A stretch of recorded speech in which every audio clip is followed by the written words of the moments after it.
Come on a cemetery adventure with me. So recently I watched this episode of Unsolved Mysteries from 1992 that really resonated with me. For years, Catherine Bennett was viewed with curiosity by sympathetic neighbors. What no one suspected was that Catherine had amassed a modest fortune worth more than $125,000. But on the day she died, Catherine Bennett was a woman with few friends and no family. Perhaps one of our viewers can help find the heir to her estate. This segment tells the story of Catherine Bennett, who was a widow here in Portland, Oregon, who died in 1990 after her husband Gilbert passed away in 1980. While they were both alive, they enjoyed many aspects of life in the Pacific Northwest. However, after her husband's death, Catherine turned into a little bit of a recluse. So she was an eccentric cat lady who spent all of her time gardening and wearing men's clothes. So basically, I just felt like this woman gets me, even though I was 4 years old when she died. So I went out to Willamette National Cemetery to pay her and her husband Gilbert a visit.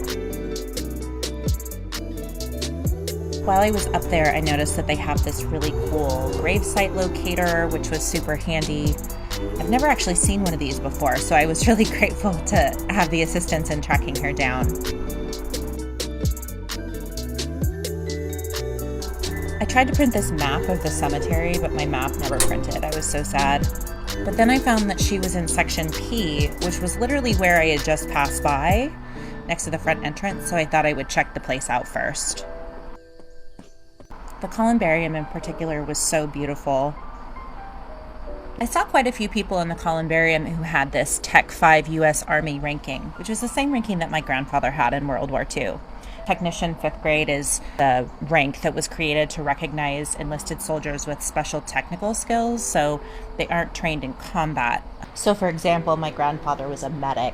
He always told us growing up that his proudest achievement of his time in the war was that he never killed anyone, and that's something I'm really proud of as his granddaughter.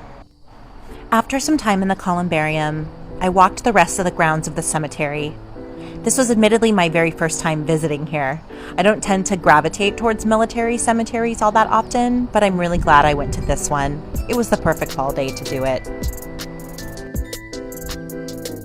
Then I made my way back towards the front entrance, where I found Gilbert and Catherine. This cemetery does a really beautiful job of maintaining their grounds and headstones, but it's been pretty rainy recently, so I gave them a little bit of a hand. Bonus points for their grave marker being 666. While I was with them, I made sure to tell them that I enjoyed their segment on Unsolved Mysteries and that they seemed like awesome people. I'll definitely be back to visit them again, but for now, it felt really nice to say, from one eccentric cat lady to another, it's nice to meet you.